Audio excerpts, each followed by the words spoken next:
Beed citizen live update. Georai Gadhi रोडवरील जय भवानी साखर कारखान्यासमोर काल रात्री झालेल्या भीषण अपघातात सचिन नन्नवरे राहणार संजय नगर गेवराई, बाबासाहेब आतकरे भागवत परळकर दोघे राहणार संभाजी चौक गेवराई, कृष्णा जाधव राहणार ब्रह्मगाव, मनोज करांडे राहणार रांजणी, दीपक सरोया राहणार गढी या 6 तरुणांचा जागीच मृत्यू झालाय। एकाच वेळी 6 तरुणांचा अपघाती मृत्यू जिल्ह्यातील प्रत्येकाच्याच मनाला चटका लावून गेलाय। दरम्यान या 6 तरुणांपैकी कृष्णा जाधव यांच्या पार्थिवावर ब्रह्मगाव येथे अंत्यसंस्कार करण्यात आले, तर भागवत परळकर यांचा अंत्यविधी गेवराईतील गोविंदवाडी रोड येथे करण्यात आला। मनोज करांडे यांच्या पार्थिवावर रांजणी येथे अंत्यसंस्कार करण्यात आले, तर सचिन नन्नवरे, बाबासाहेब आतकरे, दीपक सरोया या तिघांवर अर्ध्या तासाच्या फरकाने गेवराईतील सिद्धेश्वर स्मशानभूमी येथे अंत्यसंस्कार करण्यात आले। एकाच दिवशी 6 तरुणांवर अंत्यसंस्कार करण्याची दुर्दैवी वेळ आल्याने प्रत्येकजण हळहळ व्यक्त करीत होता।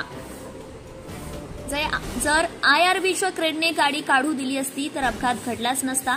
गढी उड्डाण पुलाच्या वर काल रात्री 8:55 कार क्रमांक MH23AR 3033 ही गाडी रोडच्या मध्ये असलेल्या डिवायडरवर चढून बंद पडली।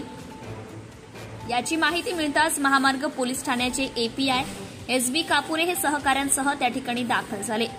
सदरील अपघातग्रस्त कार IRBच्या क्रेनने डिवायडरवरून बाजूला घेऊन पुलाच्या पुढे गेवराईच्या दिशेने जात असताना सदरील कारचे मालक यांनी माझ्या गाडीचं नुकसान होईल, मी दुसऱ्या क्रेनने माझी गाडी घेऊन जातो म्हणून जबरदस्ती केली। तसेच IRBच्या क्रेन चालकास अरेरावी करून निघून जाण्यास सांगितले।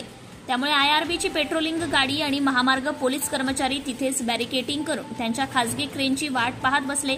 क्रेन येण्यासाठी रात्रीचे 10:30 वाजले। त्यानंतर माऊली क्रेन टोईंगच्या सहाय्याने अपघातग्रस्त कार टो करून घेऊन जात असताना सदर कार चालकाच्या मदतीसाठी तिथे आलेल्या 10 ते 15 मित्रांपैकी 6 जणांना बीडकडून छत्रपती संभाजीनगरकडे जाणाऱ्या आयशर टेम्पो क्रमांक MH04 EL 2348 च्या चालकाने भरधाव वेगात चिरडले। IRBच्या क्रेनने अपघातग्रस्त कार बाजूला काढली असती आणि खासगी क्रेनचा हट्ट अपघातग्रस्त कारच्या मालकाने धरला नसता तर कदाचित हा अपघात घडला नसता आणि 6 निष्पाप तरुणांचा जीव गेला नसता।